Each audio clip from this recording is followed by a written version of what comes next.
ओ जाऊबाई, माझा नवरा घरचा सगळा राशन पाणी भरतो. तुमच्या नवऱ्याला कमीत कमी भाजीपाला आणाल तरी सांगा की आयत खाते आणि बसतंय. माझ्या नवऱ्याला काय बोलायचं नाही. माझा नवरा घरचं लाईट बिल भरतोय. 200 रुपये ठिकड्या लाईट बिल. माझा नवरा 200चे चॉकलेट असं घेऊन येतो. हे बघा जाऊबाई, तुम्हाला आमचं पटत नसेल तर आत्ताच्या आत्ता बाबांकडे जायचं आणि काय ती वाटणी करायची. चला. बाबा, आमच्या दोघा भावाचा अजिबात जमाना गेलाय.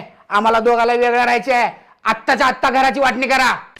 बरं झालं वाटणीचा विषय काढलास. आपल्या घरावर 8 लाख रुपये कर्ज आहे. 4 लाख रुपये तू आणि 4 लाख रुपये तू फेडायचं. तुमच्या बहिणीच्या लग्नाला 30 लाख रुपये खर्च येणार आहे. 15 लाख तू आणि 15 लाख तू घालायचंस. आणि तुम्हाला, मला आणि तुमच्या आईला सांभाळायचं होत नसेल तर आम्हाला 20 लाख रुपये द्या. आम्ही बाहेर राहतो.